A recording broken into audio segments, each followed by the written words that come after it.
Então, boa noite, pessoal. A gente esteve estudando até agora métodos discriminativos de análise sensorial, métodos descritivos, que foi foram os últimos testes que nós estudamos, e a partir de agora nós vamos estudar os métodos afetivos. Eu deixo esse sempre por último, porque é um dos que a gente tem mais contato por já ter participado, na maioria das vezes, de algum desses testes, porque é um dos mais utilizados no nosso contexto. E esses tipos de testes afetivos, em geral, eles são feitos com consumidores, porque é uma relação do quanto o consumidor gosta ou não daquele alimento, daquele produto que ele está comprando, e qual que é a relação que ele fez com aquele produto. Por exemplo, ele compraria mais uma vez aquele produto se ele tivesse a possibilidade, ou então de um produto novo que ele acabou de provar e que ainda não foi lançado no mercado. O que ele pensa daquele produto? Ele teria uma intenção de comprá-lo ou não? Então, são testes aplicados basicamente com consumidores, em geral, não com equipes treinadas, como era o caso do que a gente acabou de ver, né, dos métodos descritivos, mas que a gente precisa de um grande número de respostas para ter uma representatividade de um público maior. Então, esse que é o grande entrave desse tipo de teste, o grande desafio de aplicar testes afetivos é conseguir um grande número de pessoas que façam essas avaliações. Então, vou começar aqui primeiro por uma definição. O que seriam métodos afetivos de análise sensorial? Então, são aqueles métodos que medem o quanto uma população gosta ou não de um produto para avaliar o que ela prefere e qual que é a aceitabilidade do produto.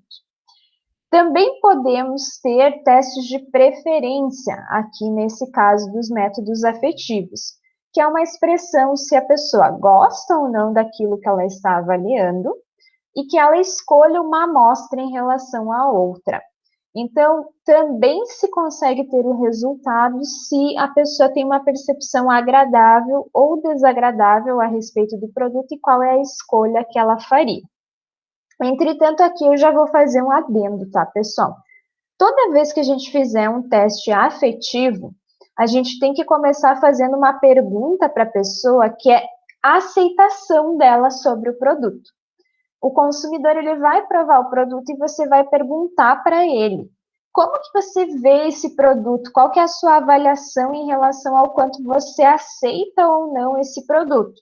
E aí a pessoa vai dizer o quanto que ela gostou ou não, se ela achou ruim, se ela achou desagradável o sabor, se ela gostou muito do sabor, gostou muito da aparência, gostou bastante da embalagem e coisas do gênero. Depois é que a gente vem com a pergunta de preferência, para a pessoa comparar dois produtos que ela acabou de provar.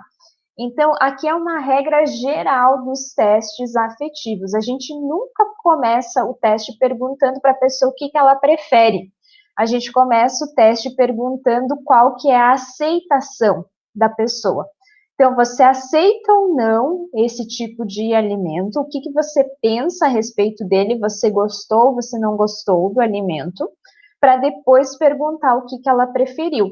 Porque muitas vezes a pessoa vai num teste de preferência assinalar: eu gostei do biscoito A mais do que do biscoito B. Só que, na verdade, gostou mais, mas nenhum dos dois é bom, e ela não compraria nenhum dos dois. Ela daria uma nota ruim para ambos, em termos de aceitação. Só que quando eu pergunto a preferência, você diz o menos pior, né? Aquilo que você gostou mais em detrimento de outro.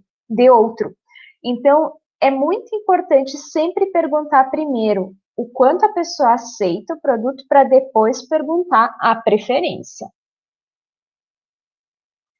E aí a gente tem testes de aceitabilidade e testes de preferência. Então, a aceitabilidade é um teste que visa medir qual que é a experiência que a pessoa tem em relação ao alimento, que é caracterizada por uma experiência ou uma atitude positiva. Então, para a gente entender se a pessoa compraria, teria o hábito de comprar e de consumir aquele alimento. Vocês já devem ter feito análise sensorial em que perguntaram para vocês assinalarem ou darem uma nota de qual que era o grau que vocês gostaram de um determinado alimento.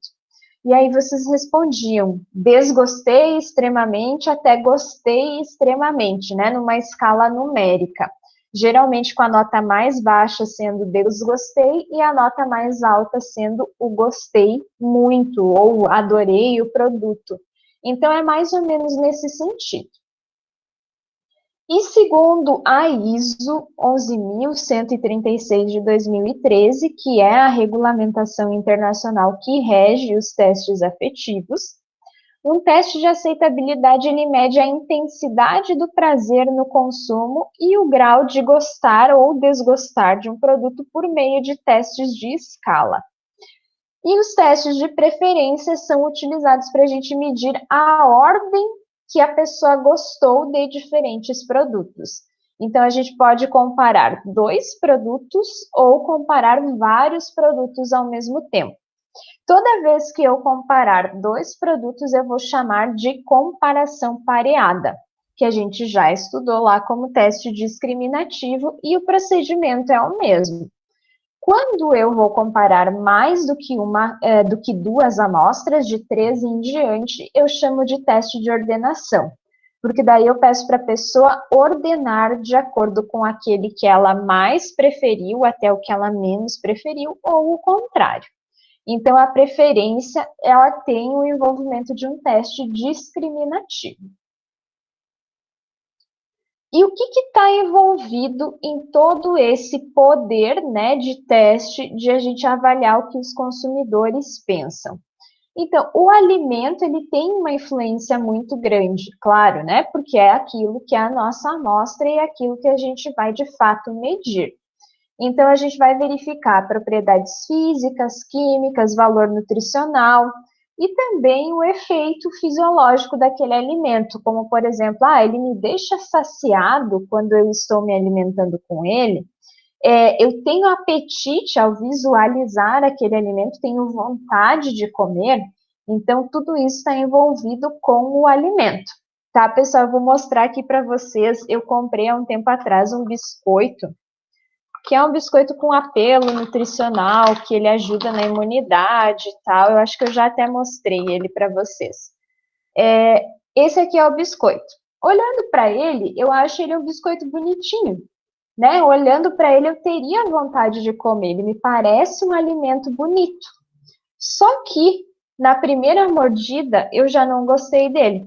Mas isso é uma opinião minha enquanto consumidora, tá? Então, estou dando bem a opinião que eu daria numa ficha de um teste afetivo. Por que eu não gosto dele? Eu não gosto da textura, eu acho ele um biscoito duro demais. Eu não gosto de cookies muito duros, eu gosto de biscoitos mais macios.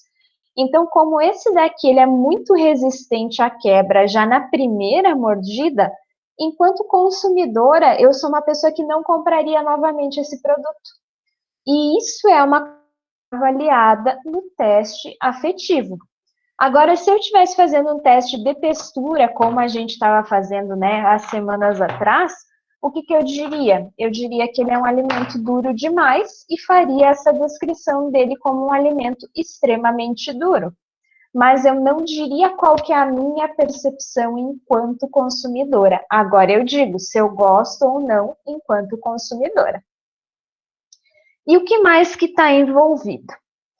A pessoa, ela vai dizer qual que é a percepção dela em relação àquele atributo sensorial. Então, envolve muito a questão psicológica e também os teus gostos pessoais. A tua personalidade, aquilo que você acredita, aquilo que você é habituado, que você tem a cultura de experimentar e de comer. Se você gosta de novas experiências gastronômicas ou não, se você é uma pessoa que é fiel ao mesmo tipo de alimento o tempo todo.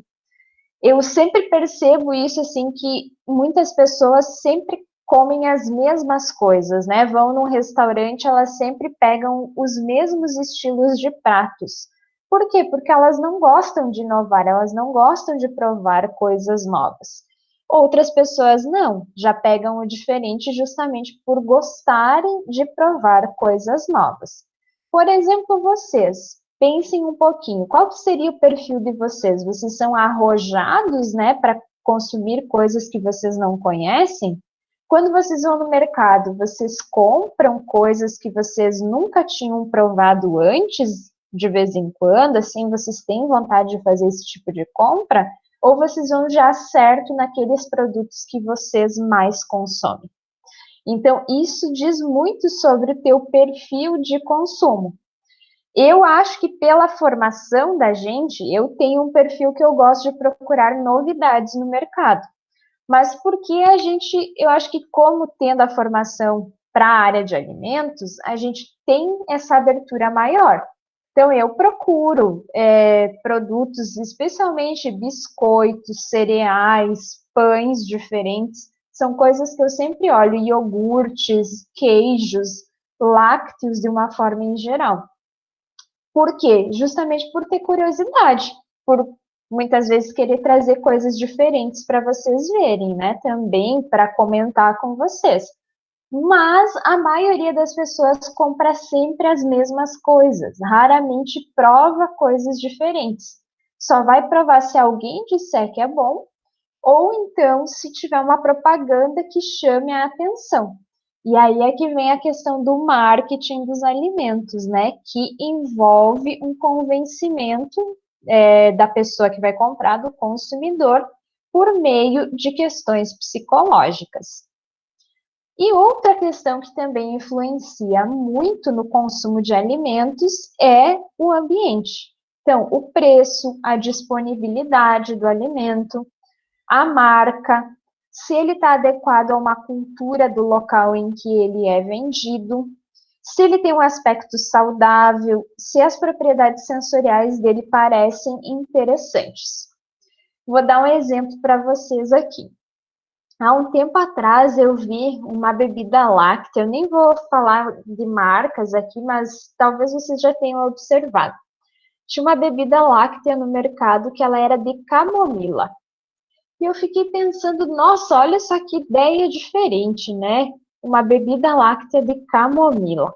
Geralmente a gente vê bebida láctea de morango, de ameixa, de salada de frutas. Agora tem muito de cereais, né? Aveia, chia, de frutas vermelhas. Eu fiquei, mas camomila, né? Eles estão colocando um chá. Vou levar e vou provar. E aí eu contei para os amigos meus que eu tinha provado e que não tinha sido uma experiência muito agradável, que não, para mim não foi um produto assim que me conquistou. E todo mundo me olhou, mas quem que compra um negócio desses? Onde que você estava com a cabeça? Eu fiquei pensando, nossa, realmente a maioria das pessoas não iria comprar porque já ia pensar nisso como uma estratégia negativa, justamente porque a gente não tem o hábito de consumir produtos dessa natureza aqui na nossa região. Mas talvez algumas pessoas gostaram e se fidelizaram e vão comprar mais vezes. Mas culturalmente é um produto um pouco estranho para nós, né? A gente compraria um chá gelado de camomila, talvez sim. Agora a bebida láctea já é mais estranho realmente. E assim existem vários produtos, né? Tem produtos que são bem regionais, que as pessoas gostam muito de comer por aqui, que a gente não vai encontrar em outros mercados. Se vocês tiverem algum exemplo que vocês pensaram, assim, de algum alimento que vocês acham bem regional, podem comentar, tá, pessoal? Podem falar, abrir o microfone ou colocar no chat. Eu acho que uma coisa que é bem regional e que em Santa Catarina como um todo, eu acho, tá? A gente, assim, partes do Rio Grande do Sul, do Paraná. Agora, por exemplo, quando eu morei no interior de São Paulo, não encontrava nunca cuca. Jamais comia cuca, era uma coisa para comer em casa quando eu visitava a minha família, porque é um produto extremamente regional e que eu não encontrava lá. Algumas outras coisas também, assim, por curiosidade, né, dos nossos regionalismos, modismos e tal. Há um tempo atrás, quando eu passei um tempo na Itália fazendo capacitação, que eu estive em licença capacitação, eles não conhecem leite condensado. É um país que não consome leite condensado. Para eles não é um produto disponível, eles não têm hábito de consumir, é extremamente caro para comprar, você praticamente não encontra nos mercados, em geral você tem que ir em mercados internacionais para comprar, porque eles não fazem sobremesa com leite condensado. E eu ficava pensando, nossa, a gente usa para tudo, né? Qualquer sobremesa que a gente faça, a gente usa leite condensado. Para eles não existe popularidade nenhuma, é difícil de encontrar e você praticamente não cozinha com isso, a menos que você consiga encontrar em algum mercado que venda produtos internacionais. Então, só para vocês verem algumas curiosidades, né, do perfil de consumo em outros lugares. E qual que vai ser o meu público-alvo, a minha população, de onde vão sair os meus avaliadores, já que eu vou estar trabalhando com consumidores? Então, eu posso selecionar essa população de acordo com faixa etária, com localização geográfica, com classe social, sexo, fatores étnicos e frequência de consumo. Isso são informações que a gente pode perguntar previamente por meio de um questionário, e aí seleciona as respostas só de quem cabe nesses grupos que a gente gostaria de selecionar. Isso é importante porque, por exemplo, tem produtos que eles fazem muito mais sucesso com adolescentes do que com um público adulto. Outros produtos são muito mais consumidos por idosos do que por um público mais jovem. Então, às vezes, a gente precisa segmentar os nossos avaliadores para entender qual que é a faixa etária que tem uma maior possibilidade de consumir aquele produto.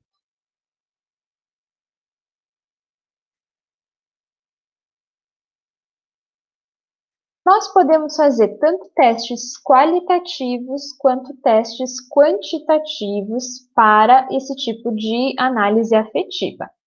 Os testes qualitativos, eles vão avaliar as respostas dos consumidores em relação a uma amostra, testando as propriedades sensoriais, as expectativas relacionadas à embalagem, ao marketing, a forma, né, como aquele alimento está sendo apresentado ao consumidor. Quais os hábitos, as atitudes em relação àquele produto? Então, é perguntado o que a pessoa pensa. Nesse caso, como ele é qualitativo, ele busca entender algum fenômeno muito específico. Por exemplo, se aquela embalagem está agradando o consumidor, está comunicando aquilo que se esperava. E trabalha com descrições, comparações e interpretações. Ele é muito aplicado quando a gente busca um posicionamento inicial do consumidor em relação a algum conceito de produto. Então, uma determinada empresa está querendo colocar um produto diferente no mercado. Não sei se vocês lembram quando apareceu no mercado a margarina aerada. Esse foi um produto que gerou muita polêmica, mas ele foi colocado no mercado depois que um teste afetivo mostrou que as pessoas procuram por produtos no estilo das margarinas com uma textura mais de espalhabilidade melhor. E quando a margarina é aerada, ela é mais fácil de espalhar no pão justamente por conta da textura que ela fica com as bolhas de ar. Esse foi um produto em que se pesquisou, através de métodos afetivos descritivos, qual que era a primeira impressão do consumidor em relação a esse produto diferenciado.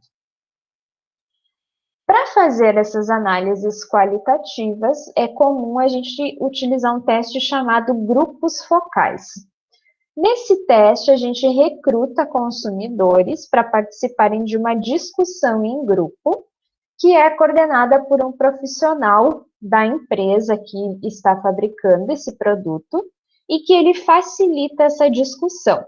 Então, por que que existe um recrutamento? Porque esses consumidores vão ter que sentar todos juntos ao redor de uma mesa redonda e vão ter que discutir aquilo que eles pensam a respeito do produto. Eles vão provar e eles vão externalizar, né? Vão falar para o restante dos avaliadores, dos colaboradores, o que que eles estão pensando a respeito daquele produto.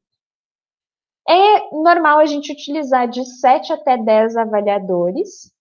O moderador ele tem que ser imparcial, ele não pode nem defender, nem atacar o produto.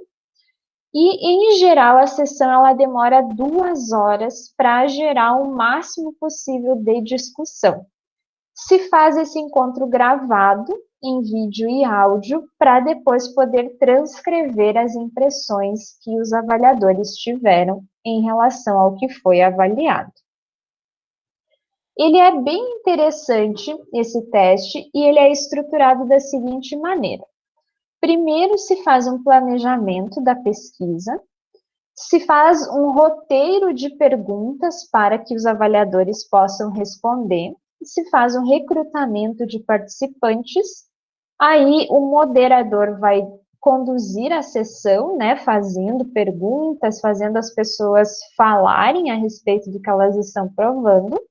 Depois se analisa os dados e se apresenta os resultados para os fabricantes. Ele é um teste importante para classificar produtos, para conseguir colocar dizeres de rotulagem que possam, ou figuras na rotulagem, ilustrações, imagens, que possam ser representativas para que as pessoas se identifiquem muito rapidamente com o produto que está na prateleira. E também para fazer as estratégias de marketing, ele é bastante interessante para isso. Em geral, as estratégias que se faz para que a equipe tenha uma interação maior e converse bastante tempo sobre o produto é utilizar de diversas formas mais lúdicas para que as pessoas se envolvam. Então, por exemplo, contar histórias, né? O mediador começa a contar algumas histórias e as pessoas vão se envolvendo e vão falando. Por que isso? Porque a gente, em geral, tem um pouco de vergonha de expressar aquilo que a gente pensa a respeito de um produto para pessoas desconhecidas. A gente não é taxativo com quem a gente não conhece, a gente não sai elogiando, sendo que alguém pode ter tido uma opinião bem contrária, né? Isso é um perfil da maioria das pessoas. Então, para ter uma participação realmente das pessoas falando o que elas estão pensando, e de uma forma um pouco mais natural, se usam essas metodologias um pouco mais interativas. Aqui temos um exemplo de uma sessão dessas de grupo focal. Vejam que as pessoas estão todas sentadas ao redor de uma mesa redonda. Existem várias amostras para serem provadas e elas vão discutindo a respeito daquele produto. Outro tipo de técnica que a gente pode aplicar são as técnicas etnográficas, que são baseadas na observação de como as pessoas se comportam em relação à avaliação dos produtos alimentícios. Então, se observa e se faz algumas perguntas para consumidores que estejam provando aquele produto.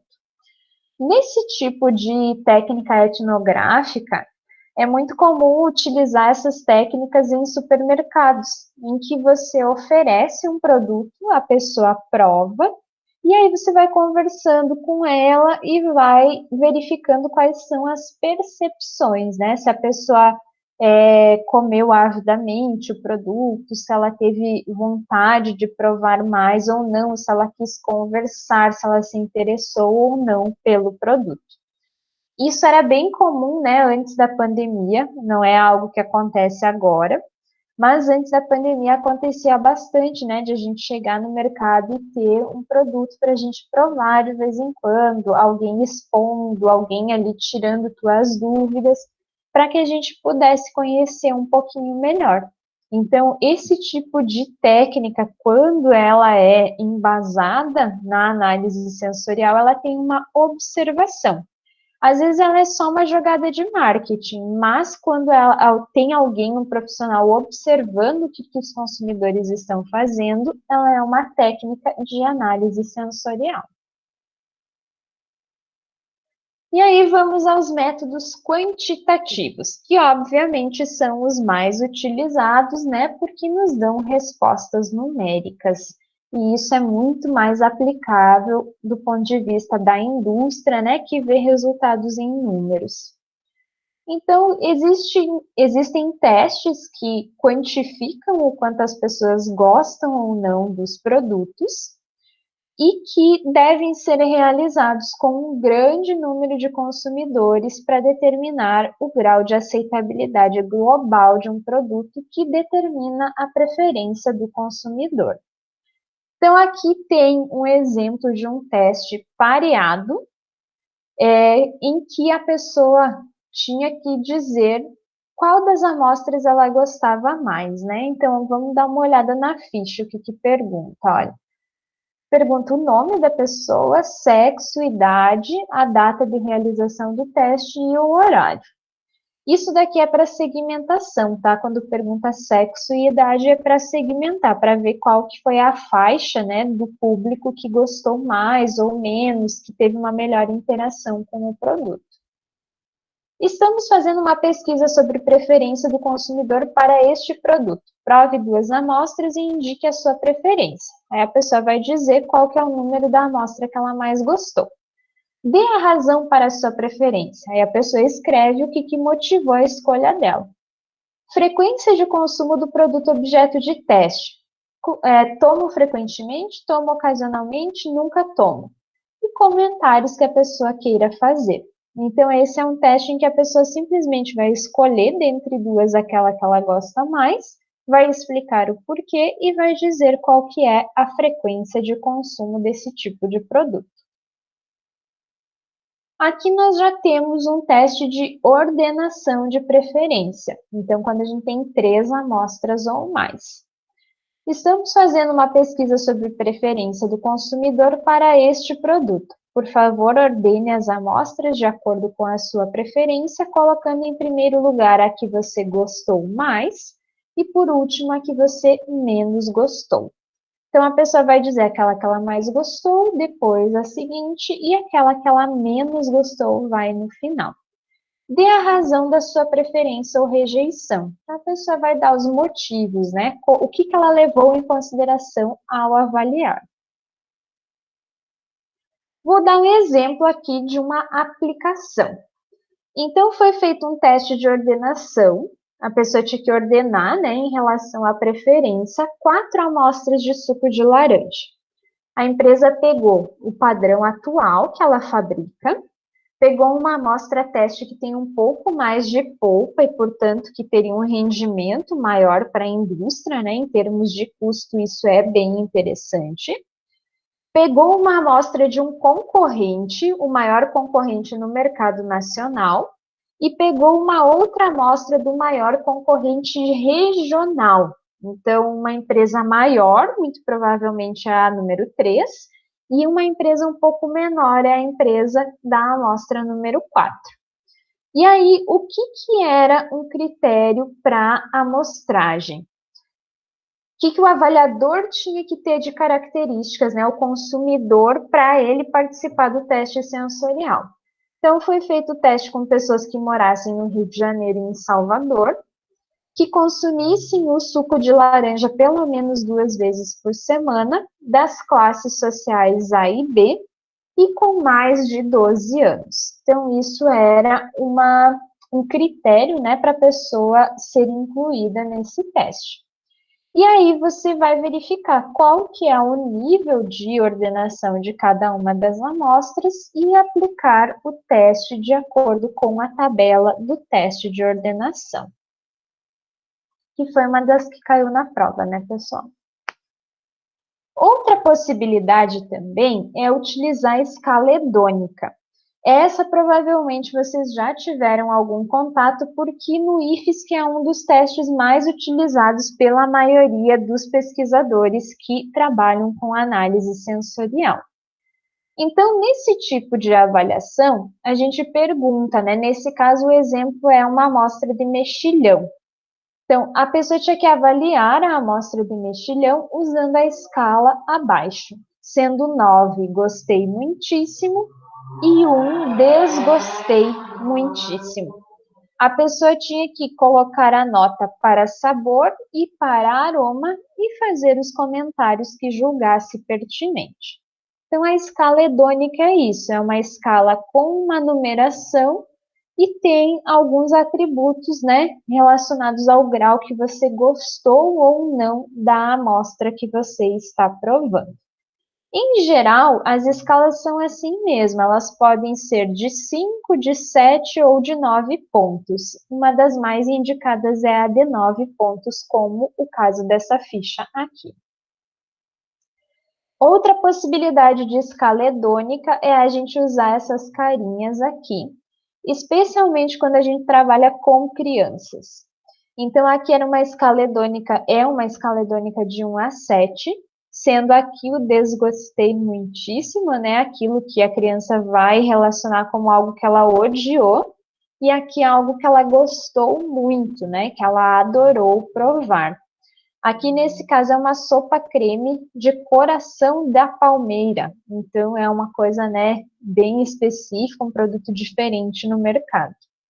Quando eu fiz o meu TCC de graduação, gente, eu desenvolvi um bolo para crianças.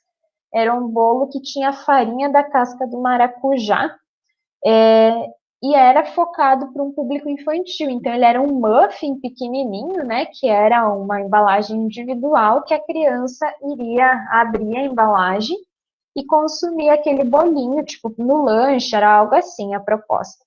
Aí eu fui aplicar uma análise sensorial numa escola que me permitiu aplicar com os alunos da segunda série. Então, alunos na faixa de uns 8 anos, mais ou menos.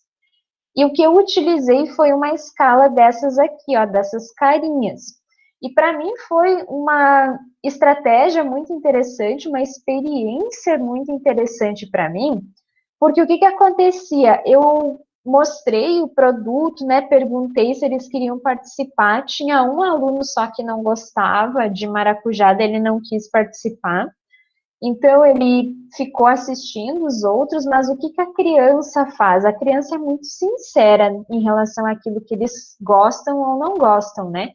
Quando o aluno gostava do bolo, eles pintavam as carinhas, eles circulavam várias vezes que eles tinham amado o produto. Quando o aluno não gostava, ele não queria nem olhar para a ficha.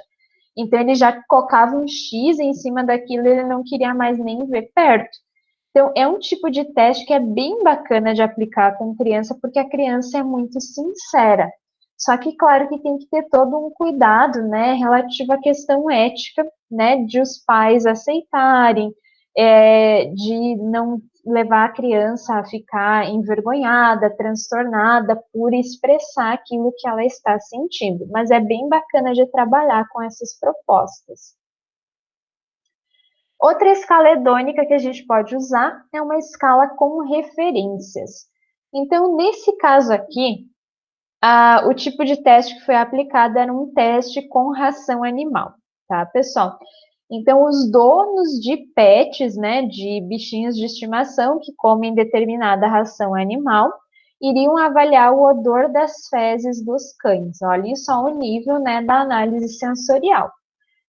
Sendo que tem a amostra padrão e outras 6 amostras numeradas, e as pessoas tinham que dizer se elas achavam extremamente inferior ao padrão até extremamente melhor que o padrão.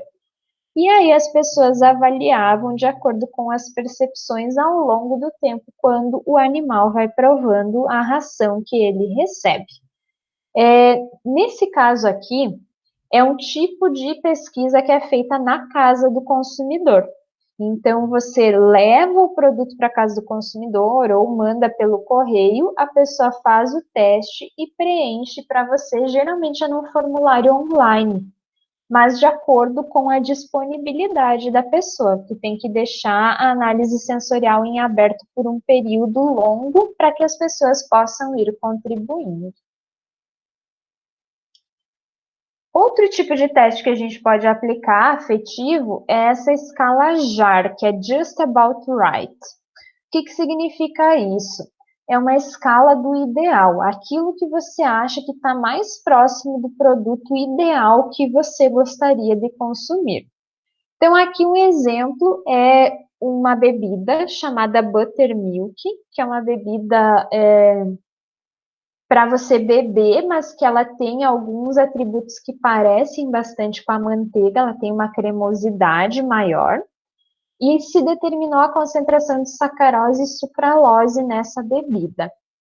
Então, 30 consumidores de leite fermentado ou de iogurtes provaram 5 produtos diferentes com diferentes concentrações de sacarose e sucralose. E elas assinalaram aquilo que elas acharam mais pertinente para cada amostra. Então, nesse caso, é extremamente menos doce do que o ideal, até extremamente mais doce do que o ideal. Se você achar ideal, você dá nota 0. Se você achar que é pouco doce, as notas são todas negativas. Se você achar que é muito doce, você vai dar notas positivas. Então, é um tipo de escala que mede o quanto você acha que aquele produto está adequado para o que seria ideal para você enquanto consumidor. Eu, particularmente, gosto bastante desse tipo de teste quando a gente quer acertar algum parâmetro de um produto que você está desenvolvendo. Por exemplo, a gente já utilizou no IFSC, um período foi feito, acho que foi um projeto integrador de uma turma de ensino médio. Os alunos desenvolveram uma bebida láctea de café verde. Então, era um produto, né, que tem sabor de café, mas que tem uma grande quantidade de café verde, que ele é um pouquinho amargo.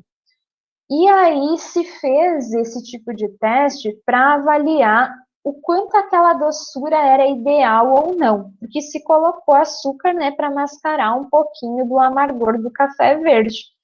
E aí as pessoas respondiam se elas achavam que a quantidade de açúcar era ideal, menor ou maior do que era ideal para elas.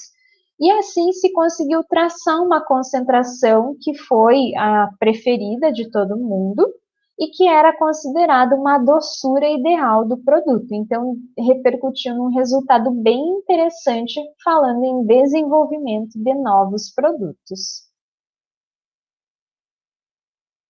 Outra técnica que pode ser utilizada em método afetivo é esse método de repertório, que nos permite compreender de que maneira o consumidor descreveria um produto.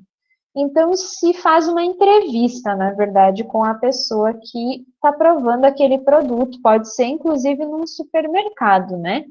Você pergunta para ela o que ela acha do produto, como que ela se relacionou com aquele produto, qual que dimensão que ela avaliou do produto, até que ponto ela chegou a avaliar o produto, que seria o que aqui é chamado como constructos. Então, os constructos seriam as dimensões daquilo que a pessoa avalia, até que ponto ela chega nos atributos a serem avaliados.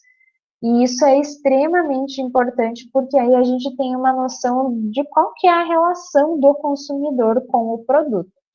Particularmente, eu nunca apliquei esse teste aqui porque eu acho ele um pouco mais difícil de aplicar.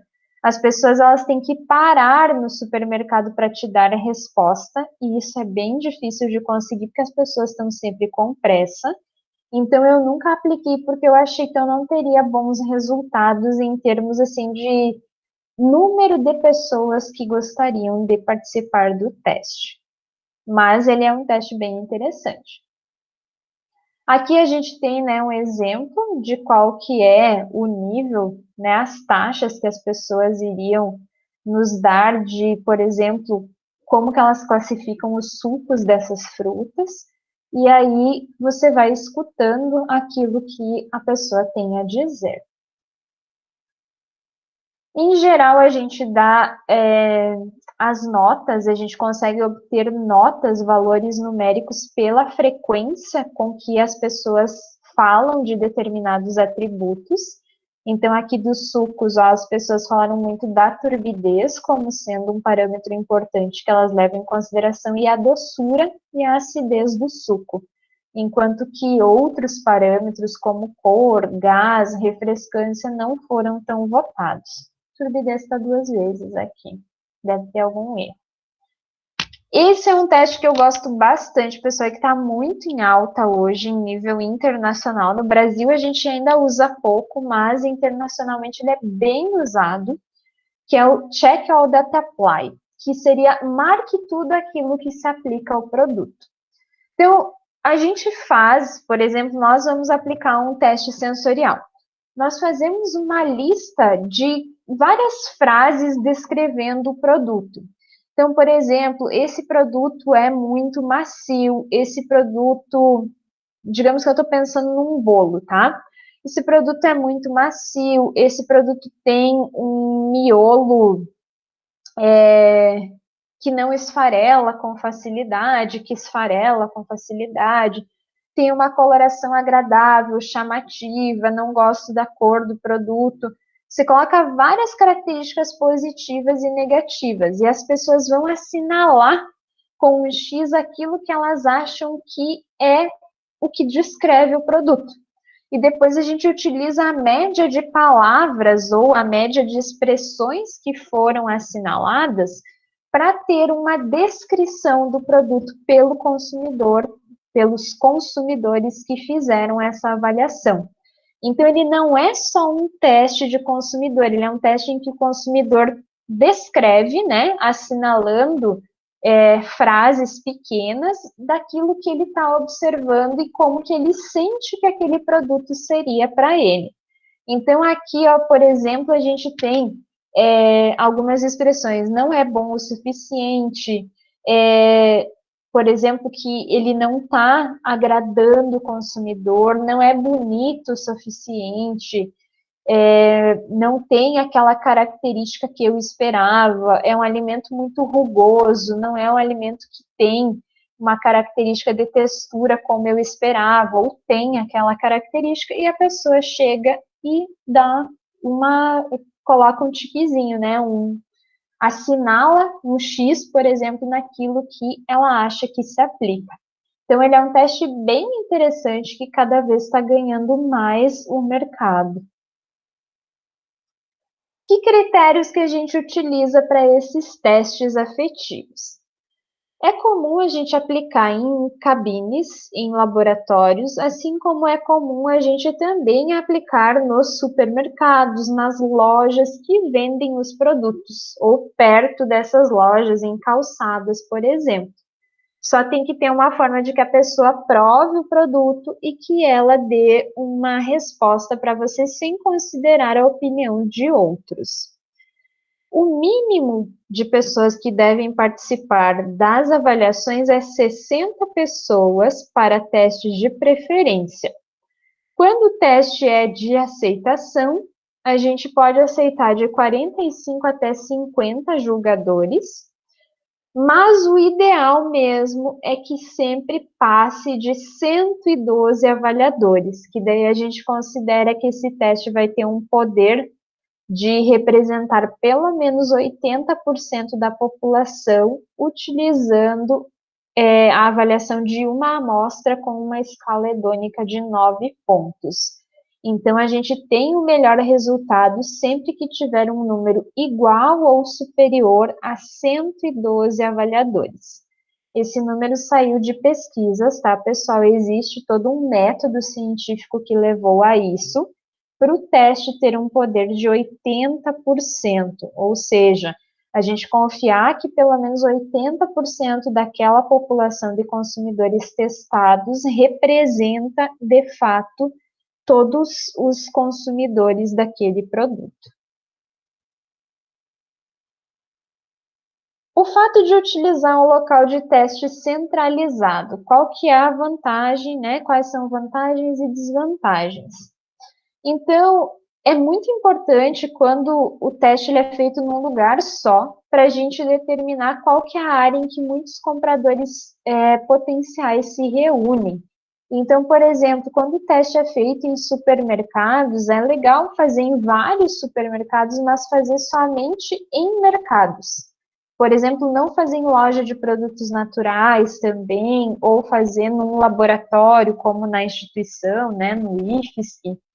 E tem que ser cuidadoso, porque se você fizer perguntas muito diretas, e aí, você gostou do produto? O que você achou ruim nele? A pessoa não vai se sentir à vontade para falar a respeito. Então, você tem que ir conduzindo de uma forma que a pessoa se sinta à vontade para expressar-se. E, em geral, a gente não pode fazer perguntas muito diretas. Quando a gente fala em pesquisas dessas em supermercados, o ideal é entrevistar, né, e oferecer produtos para as pessoas provarem para 100 até 200 pessoas. Então, são números grandes de pessoas que devem participar. Quando a gente manda um produto para casa da pessoa, né, eu vou mandar um produto, a pessoa vai avaliar e vai preencher aquele formuláriozinho online, por exemplo. É um teste interessantíssimo porque a pessoa está usando na condição habitual dela de uso. Então, ela vai consumir dentro da casa dela, ela vai preparar, ela vai misturar com aquilo que ela geralmente tem o hábito de fazer. Então, vou mandar iogurte, por exemplo. A pessoa vai consumir no café da manhã, no meio da tarde, conforme é o hábito que ela tem. Geralmente a gente seleciona um público-alvo representativo, né, de um segmento da sociedade que eu queira fazer o teste e seleciona pelo menos de 75 a 300 pessoas por cidade que eu quero fazer esse teste. Então, por exemplo, quero ver qual que é o perfil dos consumidores de São Miguel do Oeste. Vou mandar para pelo menos umas 200 pessoas, considerando que eu vou ter umas 70 respostas, porque nem todo mundo vai responder, tá? Tem que considerar isso também.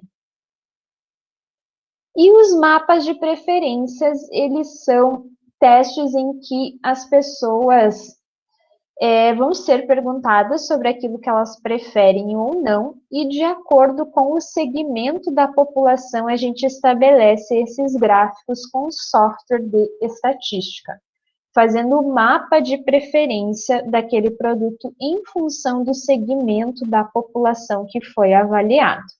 Só que aí cada segmento da população tem que ter pelo menos 60 pessoas respondendo o teste.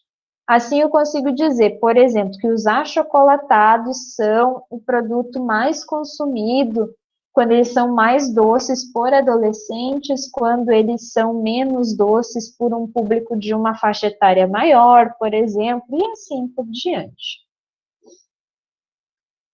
E aí, pessoal, vimos hoje o que são os métodos que a gente pode aplicar a consumidores quando os consumidores vão dizer qual que é a relação afetiva que eles tiveram com um determinado produto. É realmente você saber o quanto que a pessoa gostou ou não, o quanto que ela se envolveu com aquele produto, tá? Esse é o principal objetivo de aplicar testes afetivos. Como que a gente trata esses resultados dos testes afetivos? Análise de variância e teste de médias. Então, quando eu testo 2 produtos, eu uso o teste T de Students. Quando eu testo 3 produtos ou mais, teste de Tukey. É o que a gente utiliza sempre, análise de variância e teste de médias. Como isso vocês já aplicaram bastante, né, nas últimas semanas, eu não vou trazer atividade em relação a isso, porque vocês já estão fazendo isso muito bem. Eu fiquei bem contente pelos resultados que eu tive de vocês, então a gente não vai continuar batendo nessa mesma tecla, né, obviamente. Qual que é a minha proposta, pessoal, para esse conteúdo em específico? Por ser um teste de afetivo, em que a gente pergunta para as pessoas o quanto que elas estão gostando ou desgostando do produto analisado, eu gostaria de propor para vocês que vocês escolhessem algum produto que vocês gostariam de analisar e que vocês proponham um teste com a família de vocês, na casa de vocês, em que vocês elaborariam uma ficha, tá? Vocês podem escolher. Eu mostrei para vocês as fichas de preferência, né? Mostrei dos testes de aceitação com escala hedônica. Vou voltar aqui. Vocês podem utilizar aquilo que vocês julgarem mais interessante para vocês, tá? Então, por exemplo, digamos, né, que a Janiele escolhe fazer esse teste com um refrigerante. Ela vai verificar se lá na casa dela o pessoal gosta mais da Suquita ou da Fanta, tá? Tô dando só um exemplo, tá? Bem aleatório.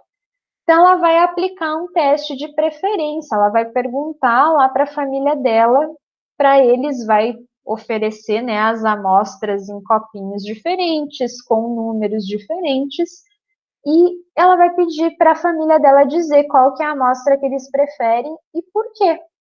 E aí ela vai nos mostrar quais foram os resultados que ela obteve.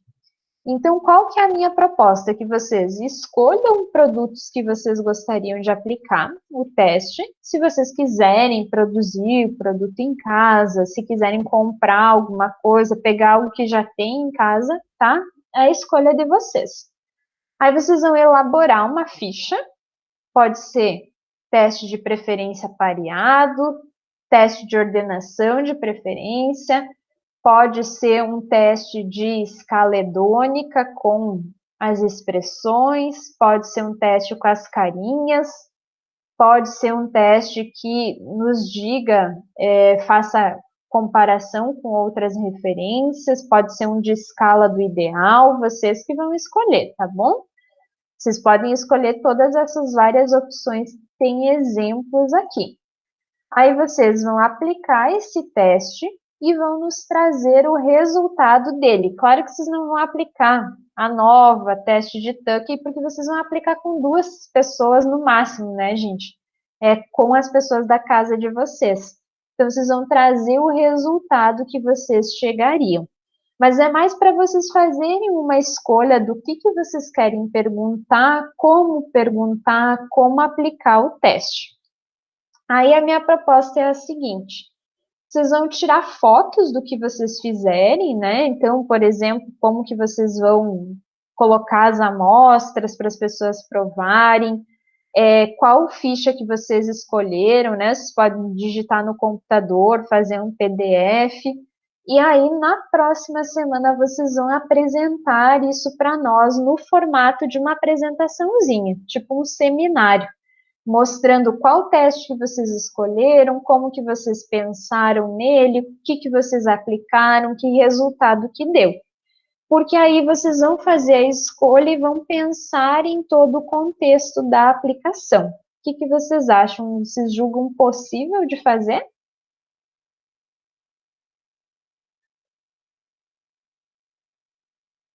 Sim?